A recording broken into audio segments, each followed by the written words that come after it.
Sveiki visiem, mani sauc Dārs Karbovskis, es mācos Smiltenes vidusskolas 12. klasē, un šodien pie mums ciemos ir atnācis Girts Freibergs. Sveiks! Čau, Dāri! Varbūt pastāst vairāk nedaudz par sevi ievadā. Kas ir tas, kur partiju tu pārstāvi, ar ko tu nodarbojies? Tu uzreiz ir pie partijas, ja ķeršos. Nē, es pie partijas vēl neķeršos.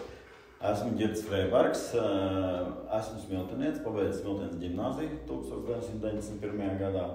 Man ir 7 bērni. Priecājos atgriezties Smiltenē. Smiltene ir man sirdī mīļa un tuvu pilsēta.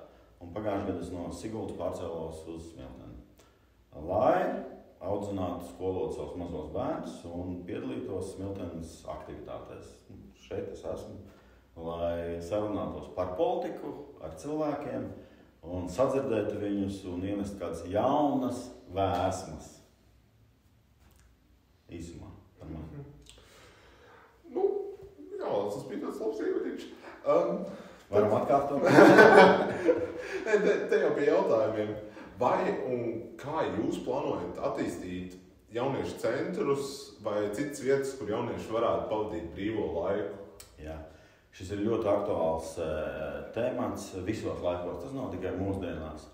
Un es negribu neko jaunu izdomāt. Es gribu sadzirdēt jūs paši man pateiksiet priekšā, ko jums vajag un ko jums gribās. Un caur šo te prizmu mēs varam tālāk attīstīt jūsu aktuālo jautājumu tēmu. Jo jauniešiem vienmēr ir bijusi noteicoša vai svarīga loma sabiedriskajā dzīvē, aktivitātēs un tā tālāk. Bet tas primārais, ko es uzsvēršu, ka jūs paši pateiksiet priekšā, kas jums pietrūkst, ko jūs gribat vai kā jūs redzat savādāk. Un tad diskusiju un sarunu gaitā mēs sadarīsim. Jo nav jēgas man no savas prizmas skatoties kaut ko izveidot, kas jums nav vajadzīgs. Ja? Tā būtu liela kļūda. Tā.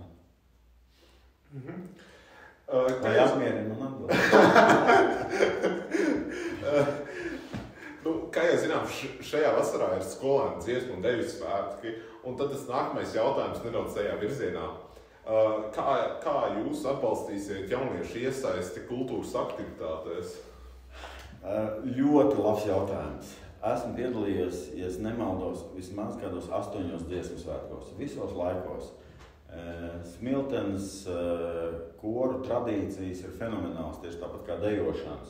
Un caur šo dziedāšanas un dejošanas nogriezni mēs varam nokļūt dziesmu svētkos caur dažādiem konkursiem un es noteikti atbalstu to, ka ir jādzied un jādejo. Mūsdienās jaunieši ļoti bieži to dara telefonos vai pagalmos, bet es gribētu, lai tas notiek ar kolektīviem. Kā es vēl varētu atbalstīt? Jebkurā gadījumā atbalstu saņems praktisku un emocionālu. Jā, es kļušu par domas deputātu. Jā, bet šobrīd ir sanācis tā, ka vēlēšanas ir 7. jūnijā, dziesmu svētku ir vasaras vidū sanāk, jā, un tad tur vēl atbild vecā doma, tie no praktiskā viedokļa. Ja. Bet tie ir fenomenāli svētki, un tas, kas tur ir uz vietas, ir jāpiedzīvo katram latvietim un katram vidusskolēnam noteikti. Ja. Gan jaunieši, gan lielais dziesmu svētkos. Jūs jau nedaudz minējāt par to, cik svarīgi jums ir tas jauniešu viedoklis. Un tad tas nākamais jautājums tieši par šo lēmumu pieņemšanu, kas tiešā, netiešā veidā ir saistīts ar jauniešiem. Vai jūs saredzat to iespējams šādos lēmumos piesaistīt arī jauniešus, kā, piemēram, neatkarīgos ekspertus vai uzklausīt viņu viedokļus? Atkal labais jautājums. Daudz jums labi jautājumi. Tiešām, tā mana prioritāte ir neapšaubāmi sadzirdēt un no praktiskiem jautājumiem sekojoši. Tad, kad ir domas komitejas sēdes, tad, kad ir saucamie lobēšanas pasākumi, es gribētu, lai jūs deleģētu visaktīvāko, skaļāko pārstāvi un vienalga, kā noformēt šis dokuments vai mutiski, lai nāk uz domi un runā un stāst ar atbildīgiem cilvēkiem. Es palīdzēšu. Un, ja jūs nevarat darbinieks vai ierēģis sazvaniet, droši man zvanat, rakstat, es ļoti ātri atbildu WhatsApp ziņās, pat ātrāk kā Anna lēnāk atbild ziņās, es ļoti ātri atbildu, man veikli pieraksti. Un man gribās, lai jūs iesaistītos, aktīvi stāstītu aktualitātes, tas, kas notiek jūsu burbulī. Tiešām. Arī pēc 8. jūnija tādu pašu dziesmu dziedāšu. Nu, līdz tam brīdim vēl tavs laiks, bet nu... Cik tad vairs palicis? 3 nedēļas. Dzīvosim redzēsim. Tad tas nākamais jautājums, vai jūs atbalstat jauniešu domas darbu un kādu jūs iespējamo nākotnes sadarbību redzētu? Jauniešu domas darbu. Noteikti, jo jauniešu doma ir tāda kā arī platforma starp jauniešu daudzumu, kas organizētā veidā, strukturizētā veidā atnes šo problemātiku. Kā es teicu, es nevaru pateikt tagad cik vai kādu daudz, bet lielā mērā tas atkarīgs tieši no jauniešiem. Tas nav atkarīgs no manis, kā varbūt nākamā domas priekšsēdētāja vai kā savādā.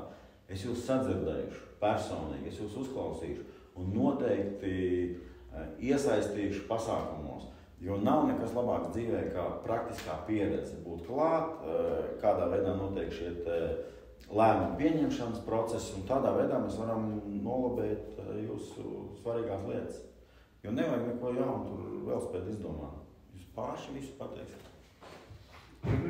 Un tad jau tas pēdējais jautājums no mūsu puses.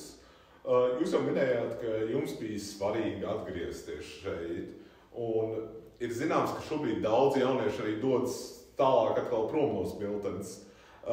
Kas, jūsuprāt, būtu tas galvenais, kā jūs varētu veicināt varbūt to jauniešu palikšanu novadā vai arī atgriešanos pēc, piemēram, augstākā līmeņa studijām? Jā. Šī ir liela problemātika, bet katrā zināmā vecumā, katram jaunietim, varētu teikt, sprīdītim gribās pameklēt laimi kaut kur citur un paskraidīt ārpus savu dzimtā novada. Un es viņu saprotu. Tas ir forši, ka aiziet izmācīties, iegūt zināmu pieredzi, akadēmisku grādu, bet kā lai dabūtu cilvēku atpakaļ. Tur ir ļoti daudz smalku mehānismu, kā to dabūt. Un tam nav tik būtisks nozīmes tā materiālā pusē. Jā. Svarīgi tā emocionāla piesaiste, ka te ir interesanti, ka te ir aizraujoši, ka te ir kultūras dzīve, ka te ir sporta dzīve. Akcentēt, ka izbraukāt Rīgas Smilteni, tas ir tikai un vienīgi stunda un 25 minūtes. Jā. Tas nav tur 130 km.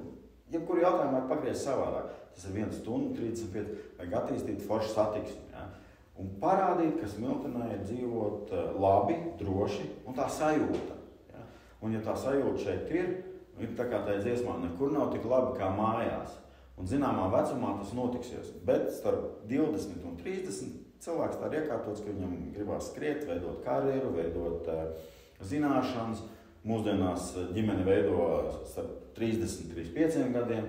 Un tad, kad izveidojies jau ģimene, šī stabilitāte, tad tu sāc skatīties, kurā virzienā nāk. Un agri vai vēl jūs atnāksiet atpakaļ vienmēr. Agri vai vēl, vai 30 gadu. Labāk tu izdarīt ātrāk. Un vienu un teikt savu draugu, vispārēji. Bet, protams, apgriežās apstākļi, jūs studējat varbūt ārzemēs, kāds apprecās ar ārzemniekiem, paliek tur. Bet atkal, tiešām, nav nekur tik labi kā mājās. Tad ar šo es jums saku lielu paldies par jums veltītu to laiku, ko jūs veltējat mums. Un tad jau, tad raucīsimies nākotnē, ko tad šī sadarbība mums vedīs. Paldies, tādā. Paldies.